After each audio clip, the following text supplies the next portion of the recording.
Astro 6 channel நேயர்கள் அனைவருக்கும் அன்பான வணக்கம். தமிழ் மாதத்தின் 3வது மாதமான ஆனி மாதம் மேஷம் முதல் மீனம் வரை இருக்கக்கூடிய 12 ராசிக்காரர்களுக்கும் எப்படி இருக்கும் அப்படின்னு தான் பார்க்க போறோம். சூரியன் ஜூன் மாதம் 15ஆம் தேதி ரிஷப ராசியிலிருந்து மிதுன ராசிக்கு பயிற்சி ஆகிறாரு. மிதுன ராசியில சூரியன் சஞ்சரிக்கக்கூடிய காலம்தான் ஆனி மாதம் அப்படின்னு நம்ம சொல்றோம். இந்த மாதத்துல சூரியனோட அமைப்பு மற்ற கிரகங்களோட பெயர்ச்சியும் எப்படி இருக்கு அப்படின்னு பார்ப்போம். சூரியன் ஜூன் மாதம் 16ஆம் தேதி ஆனி மாதம் 2ஆம் தேதி சூரியன் மிதுன ராசிக்கு பயிற்சி ஆகிறாரு. மிதுன ராசியிலேயே புதன் சுக்கிரனோட சேர்க்கையும் இருக்கு. அதனால 3 கிரகங்களோட சேர்க்கையோட யோகமும் புத ஆதித்ய யோகமும் சுக்கிராதித்ய யோகமும் இருக்குது. சூரியன் மிதுன ராசியில இருக்கிறாரு. செவ்வாய் மேஷ ராசியில 27ஆம் தேதி வரைக்கும் இருக்கிறாரு. அதன் பிறகு ரிஷப ராசிக்கு போறாரு. புதன் மிதுன ராசியில 12ஆம் தேதி வரைக்கும் இருக்கிறாரு. அதன் பிறகு கடகராசிக்கு போறாரு. சுக்கிரன் மிதுன ராசியில 22ஆம் தேதி வரைக்கும் இருக்கிறாரு. அதன் பிறகு கடகராசிக்கு போறாரு. குரு ரிஷபத்திலையும் சனி கும்பராசியில 5ஆம் தேதி வரைக்கும் இருக்கிறாரு. அதன் பிறகு வக்ரம் அடைகிறாரு சனி. ராகு மீனத்திலையும் கேது கன்னியிலையும் இருக்குது. இப்படிப்பட்ட கிரக அமைப்புல தான் இந்த ஆனி மாதம் அப்படிங்கிறது தொடங்குது. சுறுசுறுப்பா செயல்பட்டு உற்றார் உறவினர்களை எல்லாரையும் அனுசரித்து வாழக்கூடியவர்கள் தான் இந்த மேசராசிக்காரர்கள். மேசராசிக்காரர்களுக்கு இந்த ஆனி மாதம் எப்படி இருக்கும் அப்படின்னா, மாத தொடக்கத்திலேயே உங்க ராசிநாதன் செவ்வாய் உங்க ராசியிலேயே சஞ்சரிக்கிறாங்க.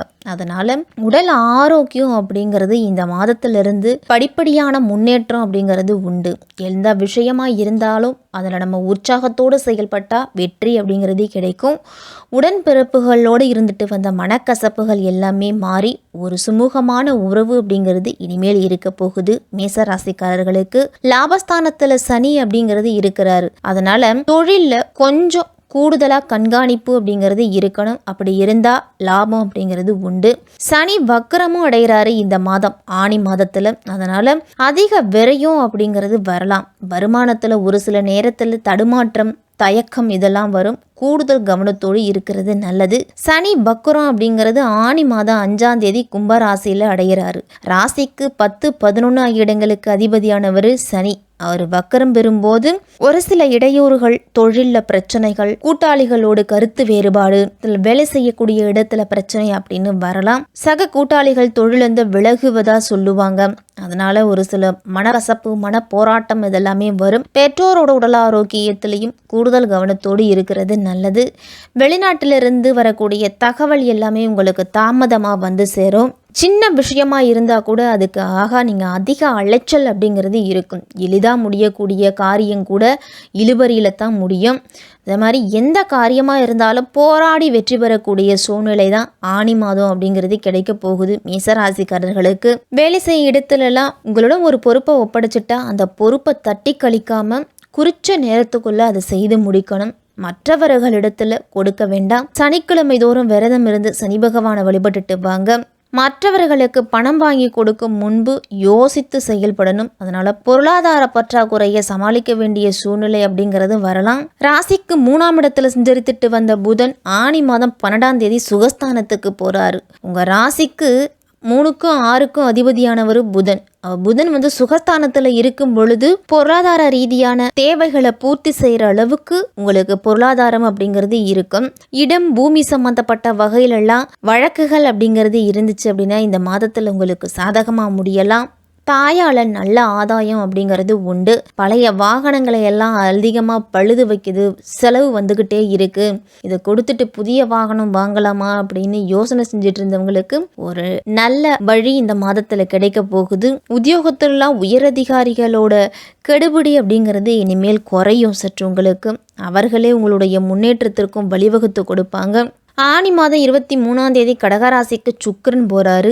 ராசிக்கு 2க்கும் 7க்கும் அதிபதியானவர் சுக்கிரன். குடும்பஸ்தானம் மற்றும் களத்திரஸ்தானத்துக்கு அதிபதியானவர் 4ஆம் இடத்துல இருக்கும் பொழுது உங்களுக்கு புதிய பாதை அப்படிங்கிறது கிடைக்கும். அந்த பாதையை பிடிச்சிக்கிட்டே நீங்கள் முன்னேறி செல்லக்கூடிய வாய்ப்பு உங்களுக்கு கிடைக்க போகுது. உங்களுடைய நண்பர்களும் புகழ்மிக்கவர்களும் பின்னணியாக இருந்து உங்களை ஊக்குவிப்பாங்க.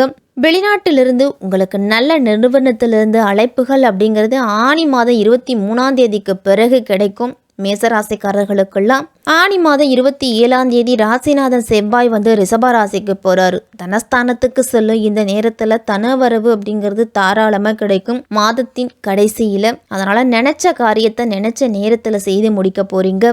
கொடுக்கல் வாங்கல்லையும் உங்களுக்கு திருப்தி அப்படிங்கிறது ஏற்படும். வருமானம் அதிகரிக்க இந்த நேரத்தில் தொழிலை விரிவுபடுத்துறதுல ஆர்வமாக இருப்பீங்க. சொத்துக்கள் வாங்கக்கூடிய யோகம் அப்படிங்கிறது கிடைக்க போகுது. திருமணத்திற்காக காத்திருந்தவங்களுக்கெல்லாம் இந்த மாதத்தில் பேசி முடிவு பண்ணுறதுக்கு வாய்ப்பு அப்படிங்கிறது உண்டு. குடும்பத்தில் முன்னேற்றம் அப்படிங்கிறது உண்டு. ஆனி மாதத்தில் மேசராசிக்காரர்களுக்கெல்லாம் பொது வாழ்க்கையில் இருக்கிறவங்கலாம் எதையுமே திட்டமிட்டு செய்ய முடியாத ஒரு சூழ்நிலை அப்படிங்கிறது வரலாம். வியாபாரம் தொழில் செய்கிறவங்களுக்கெல்லாம் பிறருக்காக பொறுப்பு சொல்லி கடன் வாங்கி கொடுப்பதையோ ஷூரிட்டிக்கு ஏற்று போடுவதையோ தவிர்த்துக்குங்க. உத்தியோகத்தில் இருக்கிறவங்களுக்கெல்லாம் ஊதிய உயர்வு அப்படிங்கிறது கிடைக்கும். கலைஞர்களுக்கெல்லாம் புதிய ஒப்பந்தங்கள் கிடைக்கும் பொழுது அதை பயன்படுத்திக்கணும். மாணவர்களுக்கெல்லாம் கல்வியில் நல்ல முன்னேற்றம் அப்படிங்கிறது உண்டு. பெண்களுக்கெல்லாம் அஸ்வினி பரணி கிருத்திகை 1ஆம் பாதத்தில் பிறந்தவங்களுக்கு இந்த ஆனி மாதம் எப்படி இருக்கும் அப்படின்னு பார்ப்போம். அஸ்வினி பரணி கிருத்திகை அப்படிங்கிறது மேச ராசிக்குள்ள நட்சத்திரங்கள். அவர்களுக்கும் இந்த ஆனி மாதம் எப்படி இருக்கும் அப்படின்னு பார்த்துருவோம். இந்த ஆனி மாதத்தில் நட்சத்திரநாதன் அப்படின்னு சொல்லக்கூடியவர் செவ்வாய். அவர் வந்து 6ல் சஞ்சரிக்கிறதாலையும் குருவின் பார்வையும் அங்கே பதிகிறதால பிரச்சனைகள் அப்படிங்கிறது விலக ஆரம்பிக்கும். அஸ்வினி நட்சத்திரத்தில் பிறந்தவங்களுக்கெல்லாம் நோய் நீங்கி உடல் ஆரோக்கியத்தில் தெளிவு அப்படிங்கிறது பிறக்கும். வியாபாரம் தொழிலில் இருந்த போட்டியாளர்கள் எல்லாமே விலகி சொல்லுவாங்க. லாபஸ்தானத்தில் சஞ்சரிக்கக்கூடிய சனி பகவானால தொழிலில் நல்ல முன்னேற்றம் அப்படிங்கிறது உண்டு. புதிய தொழில் தொடங்கும் முயற்சியும் வெற்றியாகும். அப்படின்னாலும் ஆனி மாதத்தின் முற்பகுதியில் சனி வக்கரம் அடைகிறதால தொழிலில் அக்கறை அப்படிங்கிறது அதிகமாக இருக்கணும். தனஸ்தானமான குருவால வருமானம் அப்படிங்கிறது அதிகரிக்கும். நினைச்ச காரியங்களை எல்லாத்தையும் செய்து முடிப்பீங்க. குடும்பத்தில் அமைதி அப்படிங்கிறது இருக்கும். புதிய வேலைக்காக முயற்சி செய்துட்டு வந்தவங்களுக்கெல்லாம் நல்ல வேலை அப்படிங்கிறது உண்டு. அஷ்டம ஜீவனஸ்தானங்களுக்கு குருவின் பார்வை அப்படிங்கிறது பதியுது. அதனால கலைஞர்களுக்கெல்லாம் புதிய ஒப்பந்தங்கள் அப்படிங்கிறது கிடைக்க போகுது. அரசியல்வாதிகளோடு கருத்து வேறுபாடெல்லாம் வரலாம். விவசாயிகளுக்கு நல்ல லாபம் அப்படிங்கிறது உண்டு. சிலருக்கெல்லாம் சொத்து வாகனம் வாங்கக்கூடிய யோகம்லாம் இருக்குது. விநாயகருக்கு அருகம்புல் மாலை சாற்றி நீங்கள் வழிபட்டுட்டு வந்தீங்க அப்படின்னா உங்களுடைய வாழ்க்கை அப்படிங்கிறது இன்னும் வளமாகும். பரணி நட்சத்திரங்களில் பிறந்தவங்களுக்கெல்லாம் உங்களுடைய அதிர்ஷ்டக்காரகனான சுக்கிரன் தைரியக்காரனான செவ்வாயோட அம்சத்தில் பிறந்திருப்பீங்க. இந்த ஆனி மாதம் உங்களுக்கு ஒரு அதிர்ஷ்டகரமான மாதமாக தான் இருக்க போகுது. முயற்சி ஸ்தானமான 3ஆம் இடத்துல சூரியன் சஞ்சரிக்கிறாரு. அதனால் நீங்கள் எந்த அளவு முயற்சி செய்கிறீங்களோ அந்தளவு வெற்றி அப்படிங்கிறது உண்டு. அரசாங்கத்திடமிருந்து உங்களுக்கு நல்ல ஆதாயம் நல்ல செய்திகள் எல்லாமே கிடைக்க போகுது. இதுவரைக்கும் சங்கடத்துக்கு ஆளாகிட்டு வந்த நீங்கள் இனிமேல் சங்கட நிலையிலிருந்து சந்தோஷ நிலைக்கு மாற போறீங்க. உத்தியோகத்தில் இருந்துட்டு வந்தவங்களுக்கெல்லாம் மேலதிகாரிகள் வந்து கடுமையான கெடுபிடி அப்படிங்கிறது விதிச்சிருப்பாங்க. இனிமேல் படிப்படியாக குறையும். வியாபாரிகளுக்கெல்லாம் எதிர்பார்த்த லாபம் அப்படிங்கிறது தொழிலில் கிடைக்க போகுது. உடல்நிலையில் இருந்துட்டு வந்த பாதிப்புகளும் விலகும். இழுபறியாக இருந்துட்டு வந்த வழக்குகளெல்லாம் திருப்பம் அப்படிங்கிறது ஏற்படும். இனிமேல் வாழ்க்கை துணையோட ஆதரவு உங்களுக்கு உண்டு. பொன் பொருள் சேர்க்கை அப்படிங்கிறதே கிடைக்கும். விவசாயிகளுக்கெல்லாம் இதுவரைக்கும் இருந்துட்டு வந்த நெருக்கடிகள் குறைஞ்சி படிப்படியான முன்னேற்றம் அப்படிங்கிறது உண்டு. வேலை பார்க்கும் இடத்துல பணியாளர்கள்லாம் உங்களுக்கு முழு ஒத்துழைப்பை தருவாங்க. இந்த மாதம் வெள்ளிக்கிழமை தோறும் காளியம்மனை வழிபட்டுட்டு வந்தீங்க அப்படின்னா தொல்லைகள் நீங்கி நன்மை அப்படிங்கிறது கிடைக்கும். கார்த்திகை 1ஆம் பாதத்தில் பிறந்தவங்களுக்கெல்லாம் ஆத்மகாரகனான சூரியன் வீரியகாரகனான செவ்வாயரோட அம்சத்தில் பிறந்திருப்பீங்க. எங்கிருந்தாலும் அங்கே தனிப்பட்ட செல்வாக்கு உடையவராக இருப்பீங்க. இந்த ஆனி மாதம் சூரியன் வந்து சாதகமாக சஞ்சரிக்கிறதால நெருக்கடி நிலை எல்லாமே விலகி நன்மை அப்படிங்கிறது உண்டு. நினைச்சதை நினைச்சபடியே செய்து முடிப்பீங்க. சங்கடங்கள் எல்லாமே விலகி சந்தோஷம் அப்படிங்கிறது உண்டு. அரசியல்வாதிகள்லாம் உங்களுக்கு நெருக்கமாக இருப்பாங்க. அரசியலில் புதிய பொறுப்புகள்லாம் உங்களுக்கு கிடைக்கும். வேலைக்கு முயற்சி செய்துட்டு இருக்கிறவங்களுக்கு நல்ல தகவல், வேலைக்குரிய செய்தி, வேலைக்குரிய அனுமதி கடிதம் இதெல்லாமே வந்து சேரும். சனியின் பார்வை ராசி அஷ்டமஸ்தானத்தில் இருக்கிறதால பல சங்கடங்களை சந்திக்கும் நிலையில் இருந்திருப்பீங்க. சனி வக்கரம் அடைகிறதால இனிமேல் உடல்நிலையிலும் நல்ல முன்னேற்றம் அப்படிங்கிறது ஏற்பட போகுது.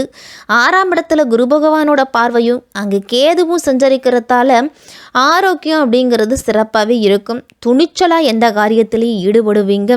விவசாயிகளுக்கெல்லாம் விளைபொருளுக்கு எதிர்பார்த்த விலை அப்படிங்கிறது கிடைக்க போகுது. அதனாலேயே மகிழ்ச்சியாக இருப்பீங்க. இந்த மாதத்தில் மேசராசிக்காரர்கள் அனைவருமே இந்த ஆனி மாதம் முழுவதும் காலையில் எழுந்து நீராடிட்டு இல்லத்து பூஜை அறையில் விளக்கேற்றிட்டு உங்களுடைய அன்றாட பணிகளை தொடங்குங்க. மிக சிறப்பாகவே இருக்கும்.